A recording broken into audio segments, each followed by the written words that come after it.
Oo, tapos ako gumawa ng project Chloe. Pwede mo ba ako isama sa project? Total, magkaibigan naman tayo.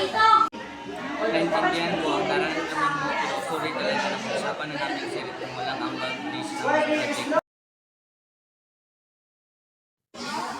Sinabi ni Steven lahat ang kanilang pinag-usapan ni Chloe sa kanilang guro. Chloe, sorry talaga pero sinabi ko na yung totoo kay ma'am kasi yun yung usapan. Hindi kita iniwan bilang kaibigan. Sa next project, sabay tayo gumawa para makagrupo tayo. Para sa tunay na kaibigan, ang tunay na kaibigan, hindi kahilingin ng mali. At kung galit siya ngayon, maintindihan niya din walang araw.